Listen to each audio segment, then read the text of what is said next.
आइए शुरू करते हैं पार्ट 2 मुकम्मल मोहब्बत। तभी वहाँ कंडक्टर आ जाता है और वह कहता है कि बारिश होने की वजह से रास्ते में एक पेड़ गिरा हुआ है, उसे लोग हटाने की कोशिश कर रहे हैं। यहाँ पर एक चाय की दुकान है, आप लोग चाहे तो जब तक चाय पीजिए, जैसे ही रास्ता साफ होगा बस चल पड़ेगी। ऐसा कहकर कंडक्टर नीचे उतर जाता है। उस आदमी ने कहा, चलो हम तुम्हारे और हमारे लिए चाय लेकर आते हैं, वैसे भी बारिश के कारण ठंड भी लगने लगी है। राहुल ने कहा, नहीं अंकल, मुझे चाय नहीं पीना। आदमी ने कहा, क्यों, ठंड नहीं लग रही है क्या? चाय ही पसंद नहीं पसंद होगी तो कोई बात नहीं, कॉफ़ी मिलेगी तो वही ले आऊँगा। राहुल ने कहा, नहीं ऐसी बात नहीं है, बस अभी मेरे पास पैसे नहीं हैं।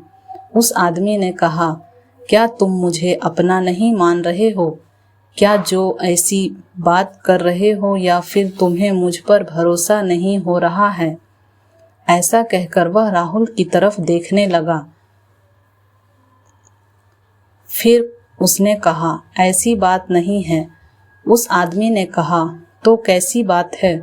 तुम डरो मत, मैं चाय लेकर आ रहा हूँ, और पैसे की बात है तो वह सब तो वसूल हो जाएंगे। मैं काम करता हूँ तो इतने से पैसे तो आराम से मिल जाएंगे। चलो मैं जा रहा हूँ, वरना तुमसे बात करने में ही टाइम निकल जाएगा और बस भी निकल जाएगी।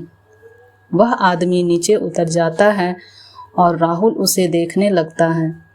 राहुल बाहर देख रहा था कि किसी बच्चे की रोने की आवाज़ आई। वहाँ देखा तो एक आदमी अपने बच्चे को डांट रहा था।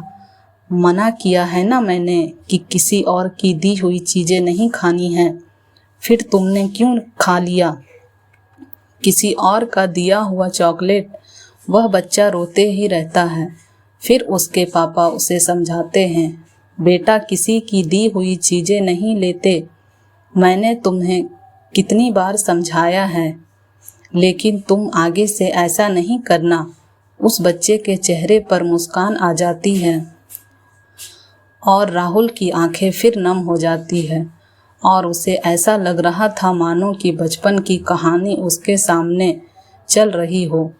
उसे अपने पापा की कही हुई बात याद आने लगती है।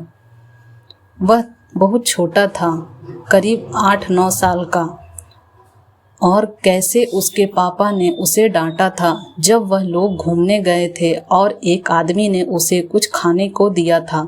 फिर बाद में उसे समझाया भी था कि बेटा अनजान लोगों से कुछ भी खाने पीने का सामान नहीं लेना चाहिए।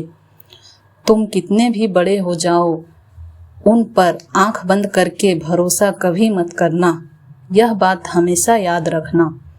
उधर वह आदमी जो चाय लेने गया था, वह बाहर दूर जाकर किसी और को फ़ोन किया और कहा, बंटी सुन, एक लड़का है, उसके घर का अता पता नहीं चल रहा है, उसे उठा लेते हैं, बेचेंगे तो अच्छे पैसे मिल जाएंगे। ऐसा कहकर वह हंसने लगता है। बंटी ने कहा, किशन भाई, मगर उसे उठाना कहाँ से है? किशन जो राहुल से बस में मिला था। किशन ने कहा, थोड़ी देर में पुणे बस स्टैंड पहुँच जाएंगे, वहीं तुम आ जाना। ऐसा कहकर वह फ़ोन काट देता है और चाय ले जाते समय अपने पॉकेट में से एक नशीली गोली राहुल के चाय में मिला देता है।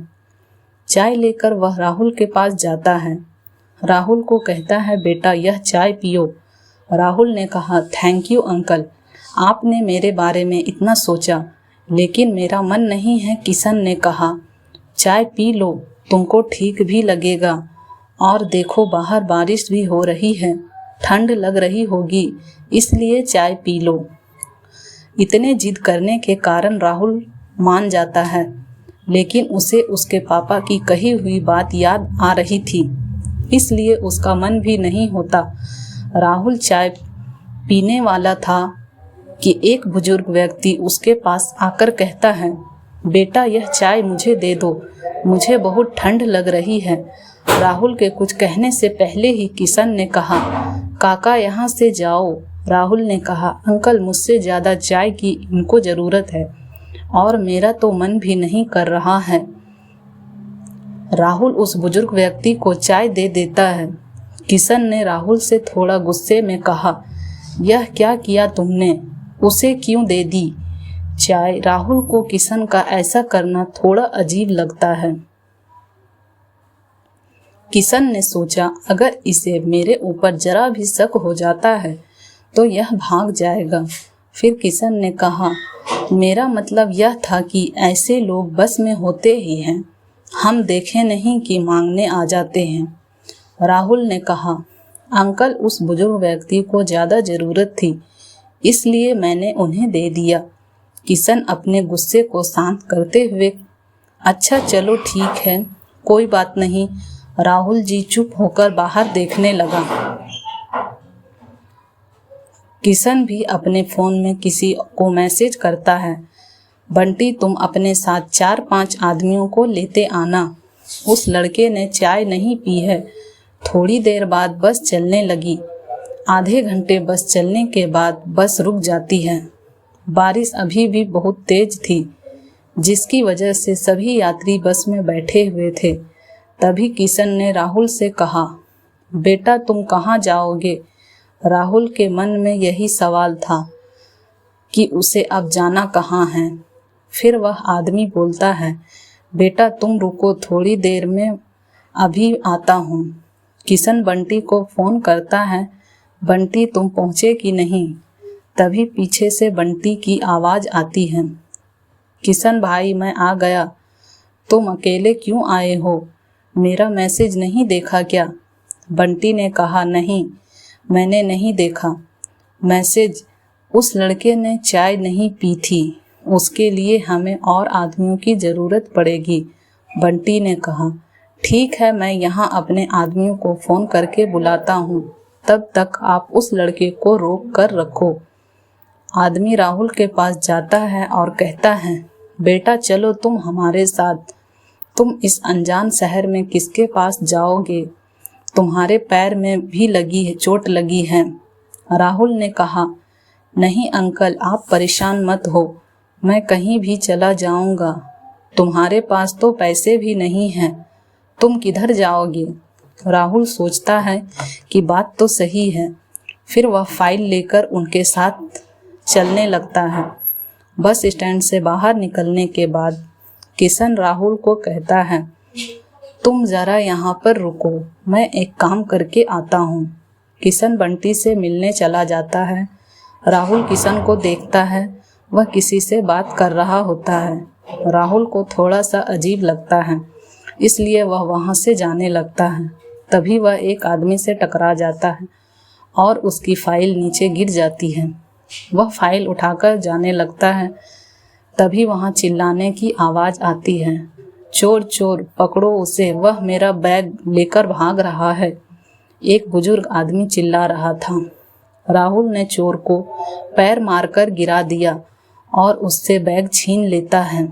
फिर वह बैग ले जाकर उस बुजुर्ग आदमी को दे देता है। बुजुर्ग आदमी उसे धन्यवाद कहते हैं और फिर वह आदमी राहुल की ओर देखने लगता है। तुम यहाँ के नहीं लगते हो? जी हाँ, मैं यहाँ किसी को भी नहीं जानता, मैं यहाँ नया हूँ। तुम्हें कहाँ जाना है बेटा? उस बुजुर्ग आदमी ने कहा। राहुल ने धीरे से कहा, पता नहीं। तो इस बुजुर्ग आदमी ने कहा, चलो तुम हमारे साथ, मेरा घर यहीं पास में है। राहुल को थोड़ा अजीब लगा। फिर इस बुजुर्ग आदमी ने कहा, घबराओ मत बेटा, मैं जानता हूँ तुम यहाँ के नहीं हो और किसी को जानते भी नहीं हो और तुम्हारा कोई ठिकाना भी नहीं है। अभी फ़िलहाल तुम हमारे साथ चलो, मेरे घर चलो, फिर आगे का सोचना क्या करना है तुम्हें। उस बुजुर्ग आदमी की बात सुनकर राहुल उनके साथ चला जाता है।